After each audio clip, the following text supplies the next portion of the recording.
Welcome to the Empower Now podcast. It's your host, Reggie White. I am pleased to announce I got two awesome guests on the line with me from back in my high school days as I was growing up in Prince George's County, Maryland, for those that's not familiar. This is season 2, episode 9, and our topic today is making the change. This is something you definitely want to tap in, hopefully the entire episode. I promise you're not going to regret it. I think all of us can relate to what me, Faye, and Kira will be talking about. Before I go any further, I'm going to start us off with a prayer, and then we'll dive into our topic. If you're driving, please focus on getting to your destination safe. It's not worth the risk. You can pray in agreement with us rather than trying to close your eyes and drive. We want you to get home safe or where you're going safely. So with that, for those that can bow with me. Lord, I am so grateful for you being able to reconnect and to be able to tap me in with friends all across my life as I've been talking through this podcast. Father, I pray that you can be able to just be in the midst and help to edify everything that's said. And if there's any spirit of distraction or confusion or fear or whatever it may be, Father, I pray that you can remove it in the midst and that we can be obedient to what you tell us to say. I thank you for what you're doing. I thank you for the momentum that's building. And I pray that we can be able to just run and press towards the mark for the calls you have on our life. In your name I pray. Amen. Amen. All right, so I got, like I said, two great friends of mine online, Kira and Faye. I'm going to let them introduce themselves, talk a little bit about themselves. They might even tell you how they met me if they want. And then we will start talking about making the change. Sounds good. I guess I can go first. Hi, everyone. My name is Faye Quadri. I am an architectural and interior designer based in the DC metro area. We've known Reggie since middle school. And I do not remember how exactly we met. I think were you a part of Gentleman's Club? Yeah, that's right. You got a great memory, Faye. Both were in Gentleman's Club. Okay, Gentleman's Club. That's right. Okay. So it was either that or I met you through a friend of a friend. But either way, we've been tight since then. And the conversations that we always had about life and faith carried us into college and beyond, and it's amazing seeing how all of our lives have evolved since then, but we're still able to keep our core together. But yeah, I'm very excited for this discussion today. And Kira, would you like to go next? Sure. Hi everyone, I'm Kira McCall. I'm a copywriter based in the New Jersey, New York area. Originally, like they were saying, from PG County. I've known Reggie since middle school, like they were saying. I played sports, softball, so we was always around a baseball team, and, things just connected like that. And it's been such an honor to keep close friends, from when you're younger to adulthood, just talking, even if it's checking in on each other. And it's also nice to just have those relationships where even if you don't talk to somebody for a while, nobody's offended. It's always nice to come back and reconnect, and it's like nothing ever, stopped. So really excited to chat today and, maybe uncover some gems here that even I don't recognize. 100%. I love it. And I love what Kira just said a moment ago, because that's really how it should be. It shouldn't be like folks feeling like you got to pressure things, because life does happen. But I think being able to know when somebody generally is for you, and knowing when you pick up that phone that they're going to answer, or knowing that they'll be there, that's huge. And I definitely can tell you that both of these individuals on the line are those type of people. Let me throw this first question out there for both of you all. We were talking, for you all that's listening, we were talking beforehand, before we started recording, talking about we just never would have known what we're doing today was what we would be doing. And what I want to start first with is kind of going back in time. So let's go back to our middle school days and we'll walk them through this journey, right? Like when you think about your 12, 13-year-old self, and when you think about that big question, what do you want to be when you grow up? What was the answer to that question back then? I don't think I ever had a concrete answer. It was always something that you'd see in TV, oh, you'll probably be a lawyer. I was I don't like arguing with people, but I like reading, but I couldn't ever find a field that fit with all the creative avenues that I was solely invested in until high school, and took that drafting class with Mr. Lester, and I was oh, okay, all of my creative niches fit into this one program and this career choice. And I think for me, I kind of felt a type of way because I did not know what I wanted to do for more later than a lot of my other peers. And that bothered me a little bit. But when I think if we start bringing the faith into it, when we just praying, hey, God, I know you got me. I know I have all these skills and talents, and I know it's going to be used for your glory, but I have no clue what I'm doing right now. So if you can just like nudge me into the right direction, drop a little gem or two, that'd be helpful. But thinking at 12 and 13, I think it's wild that they even tell kids to try to chart the course of their lives that young, when we're still experiencing life and figuring out how to think for ourselves and form our opinions about the world. Mm-hmm. But thankfully, I was able to find alignment in the skills that I had, and thankfully I'm still in the profession that I studied in high school and college, because a lot of my peers left the field because of just life and the expectations that we think of it being, and it actually turning out to be the exact opposite. Right. But yeah, I did not think that I would end up in where I am now at 12 or 13. Yeah, I was very much undecided. Oh man, I think thankfully I came from a very supportive family, because even when I was young, I was journaling, writing very bad poetry, writing short stories. Like Faye can tell you, I wrote some very much emo stuff where any parent would be like, "Are you okay?" But my mom was just like, "Express yourself," And I think from when I was younger, I knew I wanted to do something creative, because I always loved English class. I always loved reading books. That people would be like, "You finished that book in 2 days?" I'm like, "Oh yeah, it was so good," And so my thing was, I knew I wanted to do something in writing, but I hated having people read my stuff, So part of my change and maturing was like, if I want to do this, I have to put my work out there, And so it wasn't until like later in high school where I had a teacher who was like, enter this contest. It's like a poetry thing. And I was like, oh gosh, people got to read my work. And so I entered it, and my work was one of the poems chosen to be in the published like Library of Congress student collection. So I was like, oh, okay, it's decent at least, And so then going into college, I was like, well, how can I combine writing, my love of pop culture? And somebody was like, well, look into like public relations and media. And so I did end up, majoring in public relations. And then I had an advisor who was like, well, I know you like to write, and while public relations is a little bit more stringent and straight sometimes, if you really want to lean into that creative side of yourself, consider like advertising. And I was like, didn't know that was a career. And so it wasn't until like my junior year of college where I took a copywriting class, and I was like, I could get paid to come up with ways to describe things, come up with little, I don't know, the way like they do things for like Stranger Things, like parties and events, and the Demogorgon on the side of a building, things that you'd never imagine. People get paid to come up with those ideas. And so just those teachers who are like, hey, let me nudge you a little bit, I see you have an interest, really helped for me. And I think having a family who was like, okay, she's creative, keep buying her journals, like, don't freak out if she writes a very sad poem, talk to her and communicate, but let her be creative. I think all of that in culmination helped me where I am now.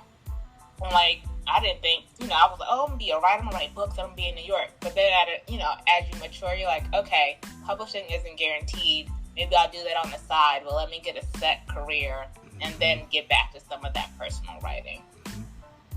Man, I love that. I love that for both of you all. And Kira and Faye both know how I was growing up. I was very much off the wall, very much the type of guy that told jokes and was very like playful. And I thought, transparently for you all on the line, I thought I was going to be a comedian when I was growing up. Like that was like, Reggie was dead set on saying he was going to be like the next Eddie Murphy when I was like, growing up in the 90s and 2000s. And like thinking back to it now, it's so crazy how much has changed, but has not changed at the same time when I think about who I am. But just to kind of give you guys some perspective, like high school and middle school, Reggie was just doing his own thing. Like I was in class and then I was playing games and doing different things and my mind was not focused. And when I think about this episode about making the change, like college was a wake-up call for me because I was coasting. Like middle school, high school. High school, I was a baseball player. I didn't do, work like that. I didn't have the focus that I have now. And it was like college happened. It was like this moment where it's like, oh man, I got to try now. Like I have to study. I have to do different things. So I remember that first semester in college because I was pursuing an engineering degree. And I remember being like in pre-engineering school classes in high school. And as I went to college, it was like this wake up call, like, yeah, you can't coast anymore. So like I had to make a whole change. And I guess for you two, when you think about pursuing, you know, the career that you're at now, like how did that mindset shift happen for you all? When you think about, like, again, as we go from middle school to high school, now we're starting to pursue the degree, or now we're starting to make things happen. Like how did that switch happen for you? Carrie, you want to go first? Mm-hmm. Yeah, sure. I think my switch happened, I'll say almost too late. I was a senior, I was applying to jobs, and I was like, oh my goodness, they're talking about portfolios. I don't know what that is. Nobody mentioned that to me. And so there was a lot of time spent my senior year and like very early post-grad having interviews where they're like, well, you don't have enough experience. And I'm like, well, of course I didn't. I'm just fresh out of school. My parents were very much like, go to school. You don't need to try to do all the side jobs and stuff. And, you know, going to school up near Baltimore, it was like, if you didn't have a car, you weren't going to do that internship, you know? So it was like, I don't really have the experience. And so I spent a lot of time right after graduation kind of floundering because the DC area, all the PR agencies and stuff were not what I was looking for in terms of creativity. If you did something in terms of like an event or PR, it was very much like policy based. And I was like, ooh, this is a little dry, you know? So I spent a lot of time kind of like freelancing with small businesses, doing social media for churches, kind of like using my creativity that way, you know? Helping any way I can with those smaller organizations that needed the help, but realistically couldn't afford it or didn't know that there were whole firms out there that did things like that. And so it wasn't until I saw something on LinkedIn where somebody was like, oh, we're having this week-long thing in New York for kids interested in advertising. And I was like, I'm probably not as young as some of these people who want to do this, but I'm within the range. Let me just sign up. And so literally I just took a leap, got myself a hotel room in Newark, which is a terrible, you know, looking back, I'm like, why did you stay so far away from that? Because it was cheap and affordable. Mm-hmm. And I took the train into the city every day for a week. And somebody there was like, have you heard of Portfolio School? And I was like, oh, no. So it was like, all right, do that. So I did that for 2 years. And it was like the second I did that, they were like, oh, come do this, come work with us. And I'm like, where were y'all 3 years ago when I was fresh out and nobody was looking at me, you know? And so like just being out and realizing that what people were looking for wasn't what I had at that moment was almost enough to be like, okay, I'm probably just going to do small business things or have to shift and give up some of that creativity that I want to have. But it was just taking the opportunity and taking a leap and realizing, okay, like, I got to put myself out there. I've got to move away. I've got to do something. And, you know, this year my motto has been nothing changes if you don't make any changes. So, wow. Like, that's kind of stuck with me. It's like, okay, if I want this to change, I've got to go do something. You know, I can't sit here and just wait. Because you can have the faith, but if you're not doing the work, you know. And it's dead. That's right. That's right, Kira. That's awesome. That's awesome. Oh, man. So I feel like for me, I've had two major, like, shifts. Because like Reggie, I pretty much coasted in high school. Like, I feel like with both the transition from middle school to high school, it was like a small coast and it was like a wake-up call. Where it's like, oh, you hit like a small little valley and you're like, oh, let me get my stuff together and get back on track. Mm-hmm. So, like, from middle school to high school, there was a point where I was like, I don't really want to do any of this work. I know the stuff already, but I just don't need to prove to y'all that I can do it. But then you're like, oh, no, grades matter. Mm-hmm. Let's get yourself back together. That's right. The transition from high school to college, for my specific program, it was more like theoretical based. So it was a lot of like big thinking, and I'm more of like an analytical mind. And so there was a huge clash with the program, the way the program was taught, and how I was actually like digesting the information that was sent. So I was on probation like fall semester freshman year, and I was just like, I don't even think I should even be here. Like, God, I know like you made a way for me to be here. You got me a great scholarship. I got early admission, and I have all these things set for me, but why am I still like this low? You know? So I was like, maybe this was just a fluke. It's just I wasn't actually meant to be here. And if I had stuck in that mindset, I probably would have just like switched to a different profession like immediately. But I was like, no, I got the reassurance I was supposed to be there. And over the 5 years of my program, seeing that my upbringing wasn't necessarily like a setback, although a lot of people in the program saw it that way. Mm-hmm. And so during that time, it really allowed me to strengthen in my walk and truly not listen to all of the negative voices and all the feedback and all the people being like, oh, like, you're not even going to make that much when you graduate. Like, you have to get your license, and even then, you have to wait till you're 40 to truly be respected in your industry. They don't really look at women. They don't really think women can do anything except admin. And it was just a lot of negative self-talk. And there were definitely spots where I was just like, I can get into this negative headspace. I can fall into depression. But no, I'm going to focus on the people that I know that are like my North Star.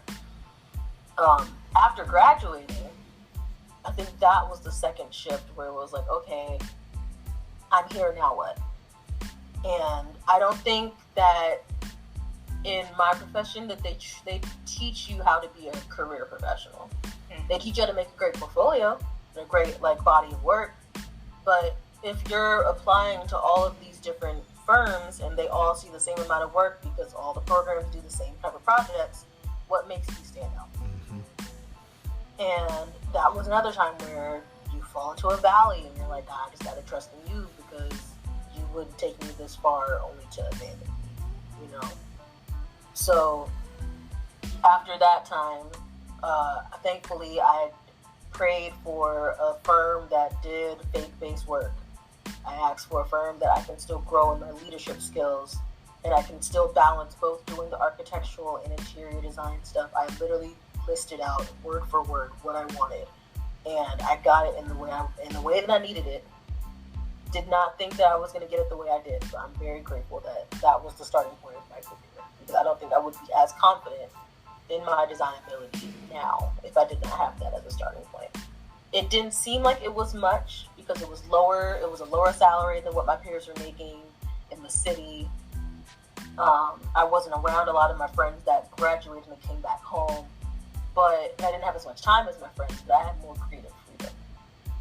And I think that was, God knew at the time that was what I needed to build my confidence back up from all those years of negative self-talk, of all those years of not having all the resources given to you as your peers, and really creating the career trajectory that I needed for where I am now. Man, this is awesome to hear, just to hear out loud. And for the listeners, for those that's been following along in the season, we're still in the second half of season 2, wrapping up very soon in the next episode, season 2, episode 10. But we've been talking about the Type, Passion, and Purpose series. And like when we think about this whole concept of making the change, and you heard it from Kira, even heard it from Faye about how she had the creative freedom where she went, even though she didn't have the same, freedom and flexibility that other peers had. When you talk about time outside of work, sometimes you got to be able to take that faith to say, you know what, I'm going to follow, Father, what you're telling me to do. This is what I'm passionate about, but this is also aligned to the call of my life, the purpose that you have for me. And I think that is something we really got to keep in mind. When we think about making changes, it's not just about what you want. That's not what it's about. It's about what is he directly calling you to do? What is your purpose? What is the why, right? Like, why are you here? And what I will definitely tell you all is, like, when I think about even my own life, there were like different signs along the way. There were like these aha moments for me about, hey, this is what you need to be doing. People, for example, and conversations and different things. It was like, man, like there's more to it than I think, even though I just thought I was just kind of making people laugh. But it was like, nah, like there's something there, like uplifting, encouraging, things like that were just different things that came to light. And it was kind of like oh, it might not be nothing there. And it's like, no, there's something there. And he has a way of like nudging us to know what we need and when we need it and who needs what. So I just think it's real powerful. So I love what you two are talking about. You're walking through the journey, right? About how you kind of got to where we are now, even when we think about 2023.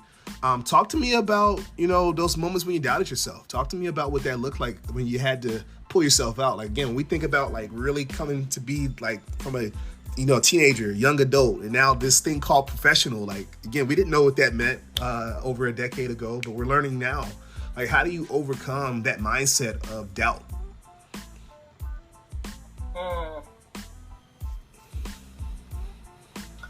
I think that's when faith comes in, because doubt and faith can't operate in the same space. Um, huh. And it's funny because I've been talking about this a lot in conversations I'm having with my teens and my youth group about how you should give yourself grace for like the humanness and like the human emotions to manifest, but don't allow it to dictate how you move. Because you already know that you've already won because you are God's child. Mm-hmm. So, and it's, of course, it's easier said than done. But it's one of those things where I know that if it's out of my control and there's nothing I can do about it, I have to give it to God. So, and I think that's what helps me move through those seasons of doubt a little bit faster.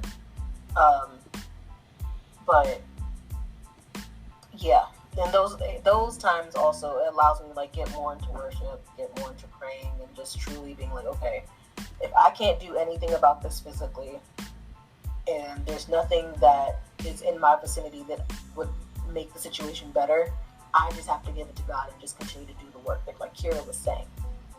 Because in me sitting around and being sad, or me overthinking and getting anxious about something, that's just making me sick. Mm-hmm. You know? And God doesn't want that. That's just the enemy just distracting you from what your purpose is, you know? Yep. And so it's just like you have to fight. It's a fight. But the good thing is, as you're fighting, it's like a muscle. Faith is a muscle. You get stronger with it. And once you get on that other side, you're like, oh, okay. Cool. I learned these lessons. I now have this arsenal of tools now that when I'm presented with this problem again, because it will happen again, or something similar will happen, you already have the tool set and the mindset to move through it faster. Yeah. I mean, like Faye was saying, it's definitely a journey and a fight. Like, especially in the creative field, because I feel like you're a little bit more personal, you're a little bit more precious about your work. Because, like, I presented things and they're just like, this isn't cool. And I'm like, but it's cool to me, you know? Yeah. So you definitely have those moments where you can definitely get in your feels about things. And I think for me, especially in a field where the number of people of color, in specifics Black people, is 5 to 7%, there can be a lot of doubt, you know? All those times where I wasn't even getting interviews and I was like, oh my goodness, what is going on? It's very much like, God, you brought me here. You brought me here for a reason. There's a purpose that I'm here. You've not failed me yet in my life. So I know there's something coming. You put me in this space with maybe these specific people for a reason, you know? And I think there's a lot of times where I check out for moments. So I'm like, okay, I can't change anything here. Let me go spend some time with my friends. Let me go watch a show I like. Let me pray a little bit and be in my word, you know? And then I come back to it with a different perspective. And sometimes I'm just asking God, I'm like, God, give me divine vision right now. Let me see your point of view on this so I can understand why I'm here, why is this happening the way it's happening, what steps I need to take to be at peace with this moment, you know? And I think even as you get older, people are like, oh, when you get older, you don't care as much, which isn't always true, you know? There are definitely those moments of doubt, or what's the buzzword now, imposter syndrome, where you're like, am I really meant to do this? Yeah. And then something small will happen where somebody's like, oh, that thing you wrote was really great. And you're like, oh, okay. Even if it's just that one person, it's that moment where you're like, all right, that was a small little affirmation, but that could have been something small God said to just be like nudging you, like, hey, you're all right, you know? It's definitely a journey, something you learn, and even as you mature in faith, there are moments where you're like, woo, all right, the hits are coming, but God hasn't failed me, so there's never a moment where I'm like, I got to throw in the towel, you know? Right. Thank the Lord for that. Right. Yeah, so I love what you both are saying, and I'm going to read a scripture in a minute here, but like really, and I've said this before, I don't remember what episode I said it in, but it's like the battle starts in our mind. That's where like spiritual warfare, for the most part, can be happening at, and we have to get to a point where we, like you heard Faye say, like we got to stand. So we got to stand and fight, and we got to be able to protect our mindset. And then when we know we're not in a certain headspace, we got to recognize that. Like you got to find ways. Like, and I also will say for those that's listening, like take it from me. Like I know I've been transparent in these different episodes. Like if you need help, you got to get help. Like, there's nothing wrong with having a therapist. There's nothing wrong with having a counselor. There's nothing wrong with seeking help and talking things through, because trauma is real. Like, I had situations in my life when I think about my son, who was born in a pound and was in the NICU and the hospital, all these different things going on for years. And it's like, that trauma, like, is no joke. And you gotta make sure you face into the different things, because, like, everybody doesn't know that sometimes people can have a smile on their face and really be going through. So I just think having that honesty with yourself, like, don't lie to yourself. Like, if something's wrong, get the help. So I'm gonna read this scripture because I think it's relevant to what we're talking about, and then we'll kind of dive in a little more about mindset. So this is Romans 12 verses 1-2. I'm coming from the New King James Version. The subtext says, living sacrifices to God. And it says, I beseech you, therefore, brethren, by the mercies of God, that you present your bodies a living sacrifice, holy, acceptable to God, which is your reasonable service. And do not be conformed to this world, but be transformed by the renewing of your mind, that you may prove what is good and acceptable and perfect will of God. And I love at the end there where it says what's good, acceptable, and perfect will of God, because that's relevant what we're talking about here. Like, we could be going down one path that we think is awesome and the right thing, but it may not be what he wants for us, or it may not be the right thing or his perfect will. So I want to ask you guys on the line here, Faye and Kira, when you think about, like, not being conformed to the world and transforming and renewing your mind, like, that is a hard thing to do when you think about it. But, like, talk to me about what that looks like when you finally get yourself in a place where you feel like you're winning that battle, where you're in the right mindset. That one's difficult. I think sometimes, especially in today's day and age of social media, you want to be connected with people, and when you feel like you're set apart, it almost feels like you're disconnected. But you have to realize, in order to connect with people on a different level in the way God wants you to be, you really have to set yourself apart so you have a different mindset, so you are bringing fresh takes, fresh perspective, and, God's view on things. Because it's so easy to align yourself with everyone else and realize that you are not doing them any good by coming with the same point of view that the world is bringing them, And I think for me, sometimes it's just reminding myself that it's okay not to, especially in advertising where everybody's trying to reach and sell to everybody, that might be me setting a hard stop on, okay, I don't want to work with this particular brand, And in professional life, you're surrounded by everybody, So there are ways you carry yourself differently that people notice, and you have to be steadfast in that setting apart of yourself, even if it's not hanging out with everybody the same way at work, and being okay with that, the being okay with it, that takes some time for sure. I think another thing is, like, not compromising in these spaces too, because it seems like at least in my field, there's a lot of, like, networking. Well, in a lot of fields, there's just a lot of networking that happens, but there's a lot of schmoozing and behind the scenes things that can, like, elevate you in your career and get you certain platforms. And one thing that I've constantly reminded myself in this season, that God is always going to elevate you in any room that he places you in. You don't need to rely on man. And that allows me to reframe my mindset as to, as long as we show up and do the work, the Lord will place us in the rooms that we're meant to be in. And it seems very simplified, because I've just taken that time to, like, truly just, like, meditate and be like, I can't allow my integrity to shift because I want a title. That can be taken away at any instant because someone's having a bad day. It's like, I can't put so much worth in something that the world has created, when my passion and the work that I'm doing is bigger than me. And I think when I think about it in that sense, it allows me to truly focus on the way that I'm presenting and showing love and showing how I present my work. Because it is hard. It's hard when you see people that are elevating and they're not, and you don't think that they're doing the same work as you're doing.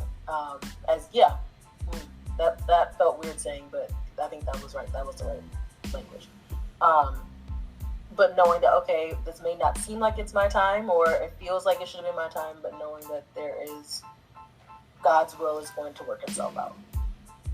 Yeah, I love what you all both saying. I think it's real. Like, it is so easy to be snuffed out by the cares of the world and to be in the world and to try to be and fit in like everybody else, because everybody knows what that peer pressure feels like, but it's not worth it in the end because you lose yourself.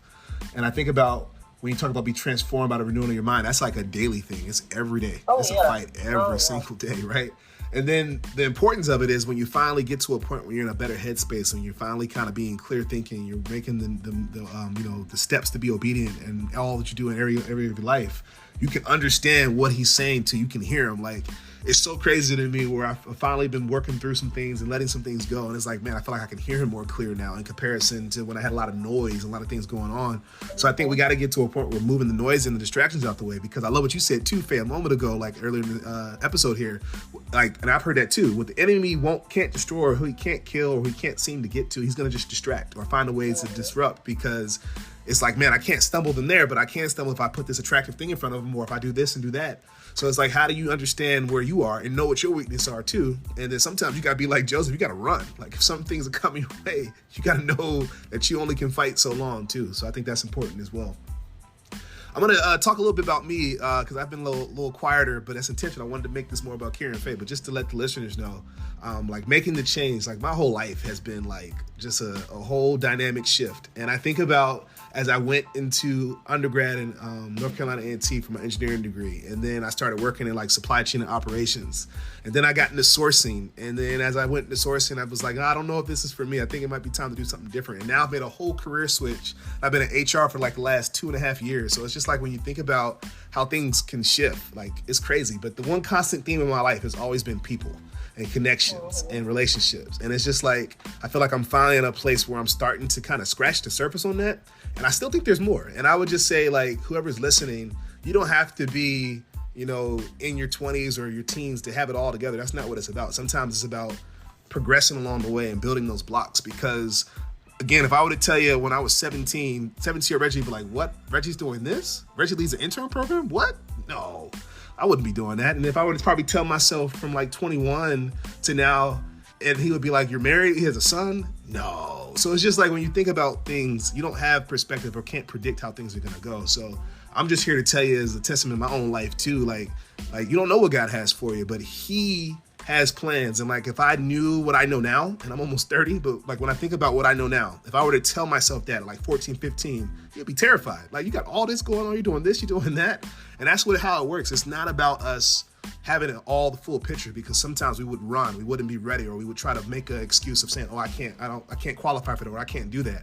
But we got to remove ourselves out our own way and have the right faith and the right mindset, because greater he that's in us than he that's in the world. And I think that's something I'm really starting to understand and see. And Faye, what you said is so real, because corporate America will open your eyes to things of like how people move and how life is. And it's really, really tough to not get caught up sometimes. I think it's really important that we protect our mindsets. And it doesn't even have to be a corporate America. It's just working as a whole. Like, people can have ends meets and different things and be tempted to do other things.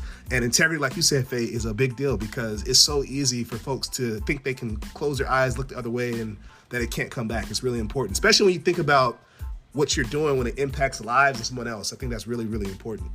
So the other question I got, and then we can start going around the horn for some final thoughts. I want to ask you all about, when you think about thriving in your like career and the passion. Again, this whole series is talking about tying passion to purpose. Like, what does that look like for you all when you think about passion and purpose in your life right now, for what you're doing?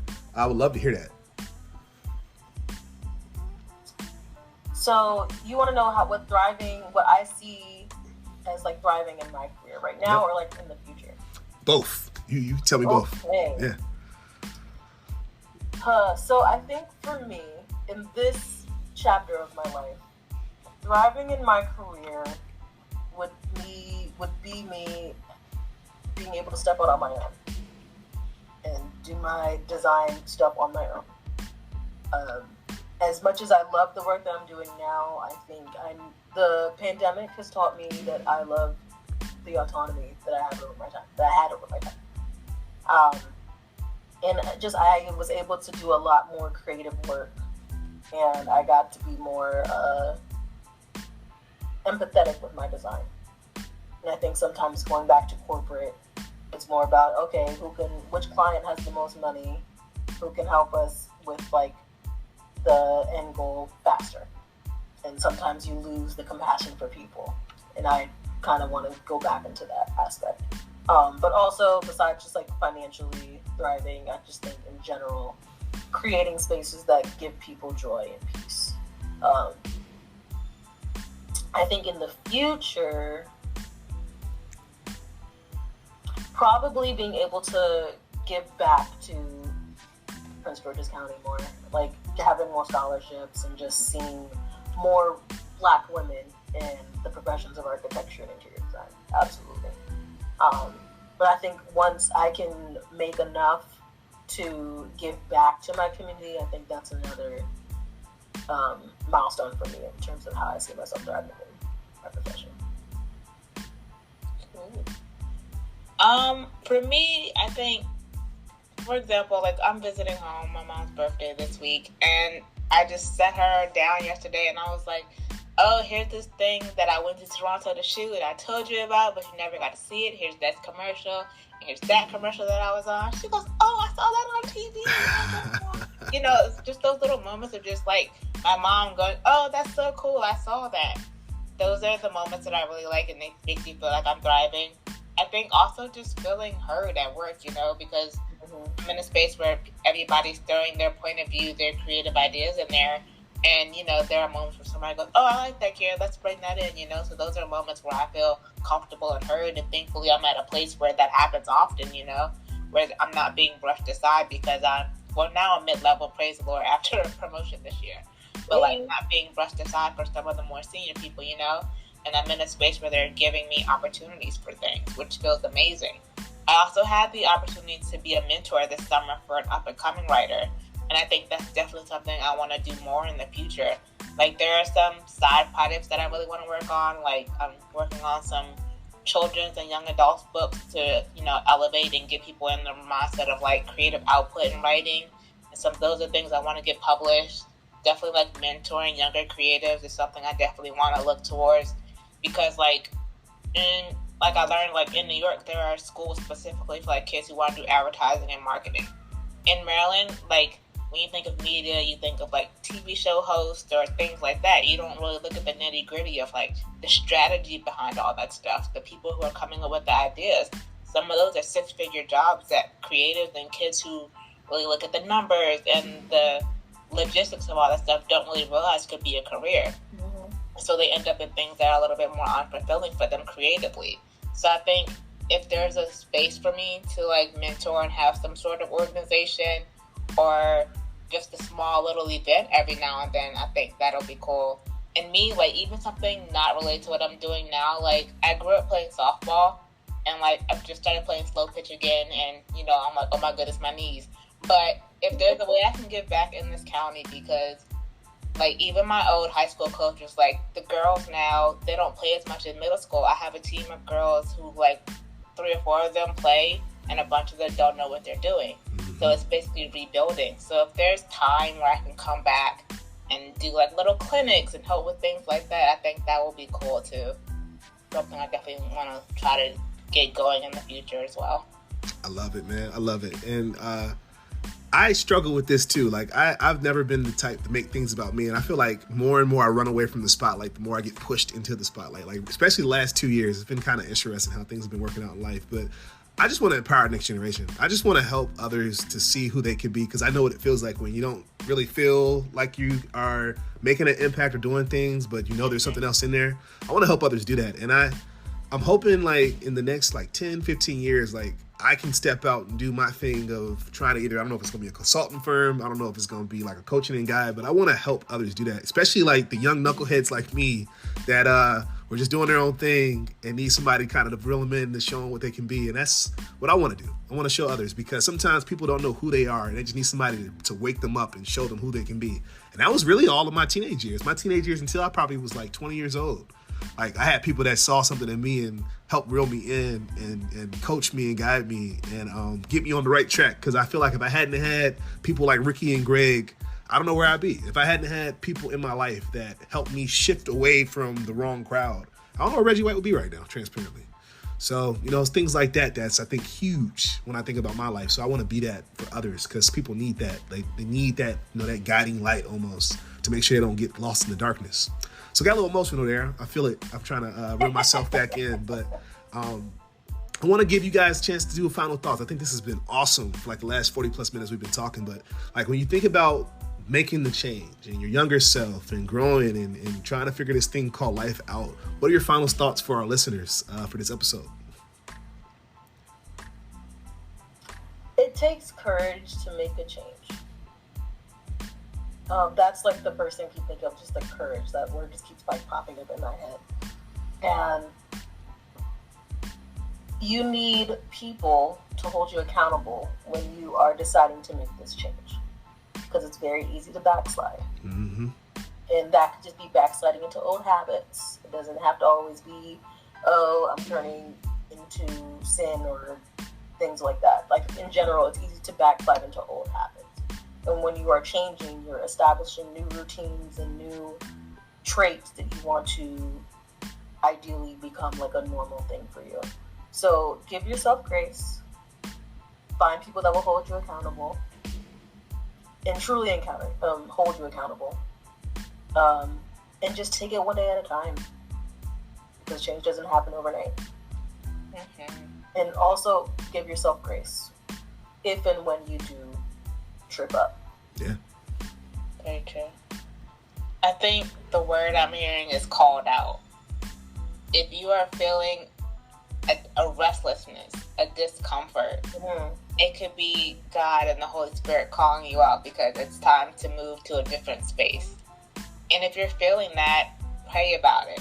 Look at the patterns in your life. What kind of things has God bringing you into where you're like, this makes me feel fulfilled, this makes me feel happy, this makes me feel good? What things don't make you feel good? What things do you need to kind of prune and cut away to move forward, So if you're feeling that called out feeling, pray on it. Because there are a lot of times where we sit in areas and you're like, okay, this is cool. And then you start feeling a little restless. And I think those are the moments where God's like, all right, it's time. You got to move. So I think those are the moments where you really got to be a little bit introspective and be like, all right, God, what are you looking for me? What am I not doing? What do I need to do? And like I was saying, nothing changes if you don't change. If you want to be somewhere else and you're just sitting, there's no movement there. I would say you can overcome fear. You can overcome how you feel. And you got to stop letting how you feel dictate what you do. That part. I think, like even for my own life, sometimes you get so caught up in, this is happening, that's happening. Why is this going wrong? Why is that going wrong? Nothing's going to change. And then you feel this sense of defeat. And I think you can either wallow in that feeling or you can tell yourself, you know what? I'm going to pick myself up. And you know what? It's not my strength. And I've definitely learned this in my life. There's been plenty of moments where I have been very weak, but that have been some of the strongest moments in my life. And I think that is a testament of how his strength is made perfect in our weakness. And I would just say, you got to get out of your feelings. Like, if you want, just like you heard what Kira was saying, what you've been hearing some of us say too, we think about our own lives. Like, you got to get to a point where you got to know that, like, I got to get out here and go out here and win. I got to get out here and go out here and fight. I got to be about my Father's business. And, like, I will definitely tell you all, too, on the line, like, when I became a true father and husband, when it comes to terms of knowing that there's other lives aside, like, tied to me, there's a different level of motivation. Like, I can't fail. I can't give up because they're counting on me. So, when you have like another purpose tied to it and understanding that other lives are counting on you, you don't even have to be married or having a significant other to have that mindset. Like, you have a family, you got a community, there's different things. So, like, you got to make it less about you and not get caught up in your feelings. Like, there's a battle that needs to be fought, and he needs us to go out here and fight because there is so much going on, and this world needs so much Jesus. Like, it's not even funny. So that's what I would just end with, listeners, with the last thought from me. It was a good one. Awesome. Yeah, it was a great one. Well, look, I am so grateful that you two joined me. I'm so glad. That's crazy, Kira. Like, you definitely were supposed to be in this episode, making the change of what you've been saying all throughout. So I appreciate both of you all joining, you, Faye, and you, Kira. I really, really appreciate you taking the time to be on this episode with me. Of course. All right. We love you. We appreciate you reaching out to us as well. Right back at you. I love you guys too. So look, listeners, that's a wrap for episode 9. We got one last episode that's going to end off this Tie Passion and Purpose series. And we're going to be making a wrap for season 2 after that.